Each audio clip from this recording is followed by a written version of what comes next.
নমস্কার বন্ধুরা, শ্রী গণেশায় নমো। উথাল পাথাল হবে এই রাশির ভাগ্য। এই দেবতার আরাধনাতেই মুক্তির পথ। 2024 ভারতীয় জ্যোতিষশাস্ত্র অনুসারে মনে করা হচ্ছে 2024 সালটি কর্কট রাশির জাতক জাতিকাদের জন্য মিশ্র ফল দিতে পারে। বেশ কিছু কারণে ক্ষতিও হতে পারে এদের। তাই পরবর্তী বছরে কর্কট রাশির জাতক জাতিকারা একটু সতর্ক থাকাই ভালো। শুরু হতে চলেছে নতুন বছর 2024 সাল।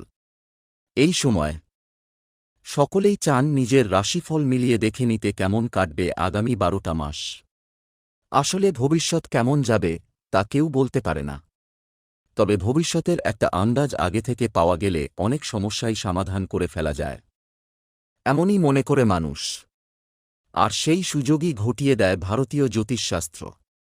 ভারতীয় জ্যোতিষশাস্ত্র অনুসারে মনে করা হচ্ছে 2024 সালটি কর্কট রাশির জাতক জাতিকাদের জন্য মিশ্র ফল দিতে পারে। বেশ কিছু কারণে ক্ষতিও হতে পারে এদের। তাই পরবর্তী বছরে কর্কট রাশির জাতক জাতিকারা একটু সতর্ক থাকাই ভালো। কর্ণাটকের পঞ্চলিঙ্গ গোষ্ঠীর মন্দিরের প্রধান পুরোহিত আনন্দ দীক্ষিত বলেছেন যে বিশেষ করে 2024 সালে কর্কট রাশির জাতক জাতিকাদের মধ্যে অসুস্থতা বাড়তে পারে। সম্পত্তি বিবাদের মতো সমস্যার মুখোমুখি হওয়ার আশঙ্কাও রয়েছে।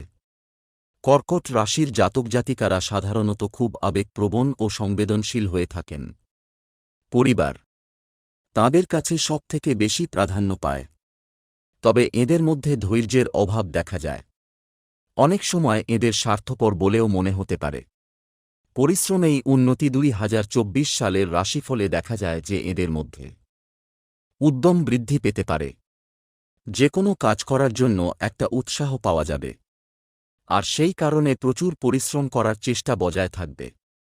আর এখানেই রয়েছে সাফল্যের চাবিকাঠি। তাই হতাশায় ডুবে যাওয়ার কোনো জায়গাই নেই, বরং 2024 সাল জুড়ে নিজের মতো করে পরিশ্রম করে যেতে হবে। পরিশ্রম অনুযায়ী ফল পাওয়া যাবে। বেশি পরিশ্রম করলে চাকরি পাওয়ার সম্ভাবনাও রয়েছে। এই পথে হবে দুঃসময়ের ইতি। পুরোহিত আনন্দ দীক্ষিত বলেন, দুঃসময় কাটানোর কিছু পথও রয়েছে। এই সময় শনিদেবের কোপ থেকে মুক্তি পাওয়া খুব জরুরি হয়ে পড়তে পারে। তাই শনি শান্তির ব্যবস্থা করতে পারেন কর্কট রাশির জাতক জাতিকারা। এছাড়া জীবনে সুখ সমৃদ্ধি বজায় রাখার জন্য কর্কট রাশির জাতক জাতিকারা শ্রীদেবীর পুজো করতে পারেন। এতে যাবতীয় অশুভ আশঙ্কা থেকে মুক্তি পাওয়া যেতে পারে। নমস্কার বন্ধুরা, ভিডিওটি ভালো লাগলে লাইক সাবস্ক্রাইব করবেন।